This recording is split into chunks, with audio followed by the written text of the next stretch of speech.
आवाज जनता की। नमस्कार, मेरा नाम नेहा है और आप देख रहे हैं न्यूज बिहार। बिहार के मुख्यमंत्री नीतीश कुमार के बेटे निशांत को राजनीति में आने की चर्चाएं लंबे समय से हो रही है, लेकिन अभी सक्रिय राजनीति में आने की चर्चाएं तेज हो गई हैं। इन्हीं तमाम मुद्दों पे बात करने के लिए हमारे साथ हैं अमित कुमार। सर, आपका बहुत बहुत स्वागत है। सर, मेरा पहला सवाल आपसे सीधा सवाल है कि क्या अगर निशांत कुमार राजनीति में आते हैं तो नीतीश कुमार के राजनीति पे प्रभाव पड़ेगा?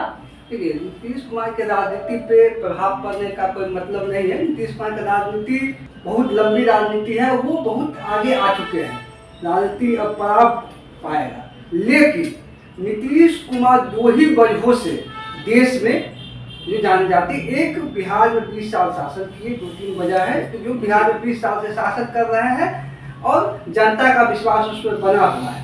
देश भर उनकी छवि है, कोई भ्रष्टाचार का आरोप नहीं है व्यक्तिगत तौर पे। उनकी छवि है कि उन्होंने 20-22 साल के राजनीति में, मतलब मुख्यमंत्री काल में, 20 साल से ऊपर के मुख्यमंत्री काल में उन्होंने अपने परिवार के किसी सदस्य को आगे नहीं बढ़ाया। ये उनका यूएसपी है।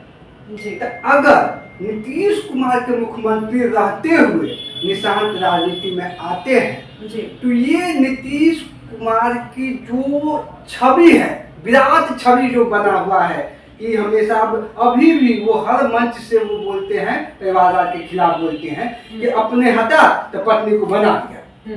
तो वो उनका जो ये ब्रह्म वाक्य है हर भाषण के लिए, और ये है रियलिटी है कि अपने परिवार के किसी व्यक्ति को नहीं बढ़ाए हुआ है। तो अगर नीतीश कुमार जी के मुख्यमंत्री रहते, अगर निशांत सक्रिय राजनीति में आते हैं, जेडीयू में सक्रिय होते हैं या उनको कोई बड़ी जिम्मेदारी दी जाती है, तो इससे नीतीश कुमार की जो विराट छवि है वो धूमिल होगी और नीतीश कुमार के राजनीति का, इतने लंबे राजनीतिक यात्रा का जो है सो बुरा अंत माना जाएगा। जिस चीज से वो पूरी जिंदगी बच गए, उसको लास्ट समय में आके वो उनका जो यूएसपी है वो खत्म हो जाएगा। जब इतिहास लिखा जाएगा तब हुआ कि लास्ट समय में नीतीश कुमार जी भी परिवारवाद के मुंह में आ गए। इसीलिए नीतीश कुमार की छवि के लिए, वैसे विजनरी नेता, बड़े विराट छवि के नेता के छवि के लिए निशांत का सक्रिय राजनीति में आना सही नहीं है। सर, अगर निशांत सक्रिय राजनीति में आते हैं तो क्या अपने जो पिता हैं उनके विरासत को अच्छे से संभाल पाएंगे? देखिए, विरासत को संभाल पाएंगे या नहीं संभाल पाएंगे ये तो भविष्य के गर्व की बात है। निशांत के साथ क्या है? निशांत के साथ समस्या है कि निशांत जो है सो पहले से सक्रिय नहीं है राजनीति में, एज ए कार्यकर्ता भी काम नहीं कर रहे थे जेडीयू के लिए। अभी कुछ दिनों से पहले सार्वजनिक मंचों से भी वो दूरी बना के रखते हैं, अभी कुछ दिनों से सार्वजनिक मंचों पर देखे जा रहे हैं, पार्टी के नेताओं के साथ भी देखे जा रहे हैं, कभी कभी मुख्यमंत्री जी के साथ भी टकरा जा रहे हैं। लेकिन आज तक उनका टेस्ट नहीं हुआ है संगठनात्मक कौशल का, वो किस तरीके से संगठन को चलाएंगे। लेकिन जो क्षेत्रीय पार्टियों का जो नेचर है पूरे देश में कि क्षेत्रीय पार्टियां किसी न किसी परिवार के साथ ज्यादा संगठित रह पाती है। जैसे ही परिवार से अलग होता है, पार्टियां जो धीरे धीरे ये हो जाती है। चाहे वो यूपी में अखिलेश यादव, मुलायम सिंह के पुत्र अखिलेश यादव हो, तमिलनाडु साउथ में चले जाइए तो करुणानिधि, उसके स्टालिन, वो परिवार हो, जयललिता थी तो उनके पास उनका परिवार नहीं था वहाँ पे, तो जयललिता की पार्टी कमजोर हो गई है तमिलनाडु में। पश्चिम बंगाल में चल जाइए ममता बनर्जी। तो उस आधार पे अगर देखा जाए जो पॉलिटिकल नेचर है क्षेत्रीय पार्टी के लिए, तो हो सकता है कि निशांत के आने से पार्टी में जो भविष्य में टूट की संभावना या विघटन की संभावना देखी जा रही है कि अगर नीतीश कुमार का प्रभाव होता है राजनीति से तो जेडीयू टूट जाएगी। दो पार्टियां, कुछ आरजेडी के साथ चले जाएंगे, कुछ बीजेपी के साथ चले जाएंगे, उससे हो सकता है कुछ हद तक बचा जा सकता है। लेकिन जेडीयू के अंदर से भी जो कार्यकर्ता है उधर से भी तो ये मांग आ रही है कि उनको सक्रिय राजनीति में अब आना चाहिए, नीतीश कुमार की विरासत को संभालना चाहिए। कार्यकर्ता मांग कर रहे हैं कि विरासत तो संभाल ही रहा है बिहार में भी। लालू यादव को विरासत तेजस्वी यादव संभाल रहे हैं, रामविलास पासवान का विरासत चिराग पासवान संभाल रहे हैं, जीतन राम मांझी का विरासत जो है सो संतोष सुमन संभाल रहे हैं। लेकिन इसी आधार पे लोग देख रहे हैं कि निशांत आ जाए तो शायद पार्टी, लेकिन सर तेजस्वी संभाल नहीं पाए कर सकते हैं, क्योंकि अभी तक जो चुनाव उनके नेतृत्व में हुआ है उसमें हार मिली है। जिस चुनाव में वो जीते थे, उप मुख्यमंत्री बने 2015 में, तो वो चुनाव एक विनिंग कॉम्बिनेशन था। जब जेडीयू आरजेडी एक साथ आती है या कोई भी जेडीयू आरजेडी या जेडीयू बीजेपी एक साथ आती है तो हारना मुश्किल होता है, जो कि अभी भी दिखता है। अभी भी इस चुनाव में भी दिखा, पिछले चुनाव में भी दिखा, 2015 के चुनाव में भी दिखा।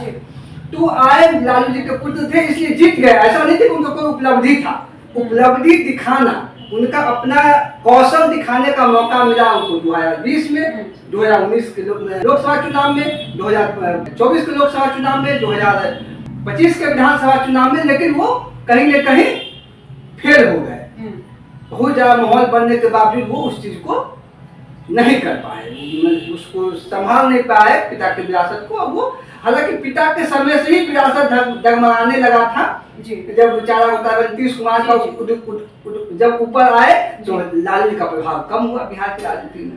सर अगर निशांत आते हैं राजनीति में तो या फिर अभी उनको सीखने की जरूरत है नीतीश कुमार से, क्योंकि नीतीश कुमार की जो राजनीति रही है वो बिल्कुल अलग रही है। एक मतलब क्या कहते हैं उसको, पूरी सोची समझी, मतलब बहुत अच्छे से उन्होंने चलाया है।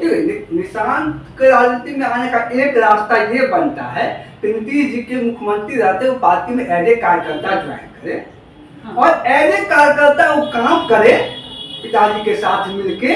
और नीतीश जी के प्रभाव के बाद जब प्रभाव हो जाए, उनका राजनीति खत्म हो, तब पार्टी के नेता निशांत को बड़ा जिम्मेदारी दे, बड़ा पद पे बिठाए और उनके नेतृत्व में काम करे, तब जाके नीतीश जी का भी छवि बचेगा और पार्टी के लिए भी बढ़िया होगा। नहीं तो नीतीश जी का छवि, अब यही कारण है कि बहुत हल्ला हुआ कि विधानसभा चुनाव से पहले राजनीति में आ रहे निशांत विधानसभा चुनाव लड़ेंगे। हम उस समय भी बोले थे कि निशांत चुनाव नहीं लड़ेंगे, नीतीश जी ऐसा होने नहीं देंगे, वो अपना जो इतना दिन का बनाया हुआ पूरा। सर मेरा आखिरी सवाल नहीं करेंगे। सर मेरा आखिरी सवाल आपसे ये है कि क्या नीतीश कुमार चाहते हैं कि निशांत आए राजनीति में? ये कोई नहीं जानता है। जो भी है, जो भी मीडिया में चल रहा है, जो भी चीजें, सारा जो है हवाबाजी है, सारे अटकलें हैं, अटकलों का बाजार है इसमें। नीतीश कुमार कभी अपने मुंह से नहीं बोले हैं, ना ही निशांत कल की जिस घटना पर इतना चर्चा हो रही है, सरस्वती पूजा वाली घटना पे, उसमें भी नीतीश कुमार या निशांत ने ऐसा कोई संकेत, स्पष्ट संकेत नहीं दिया है। निशांत कुमार से जब मीडिया वाले सवाल भी किए तो संक्षिप्त में सरस्वती जी का आशीर्वाद लेने आए थे, पिताजी भी आए थे, हम भी आए थे, बस हो गया। सर आपका बहुत बहुत धन्यवाद तमाम बातचीत के लिए। हमारा बातचीत आपको कैसा लगा हमें कमेंट करके जरूर बताएं और हमारे चैनल को लाइक करें, सब्सक्राइब करें। तब तक के लिए धन्यवाद।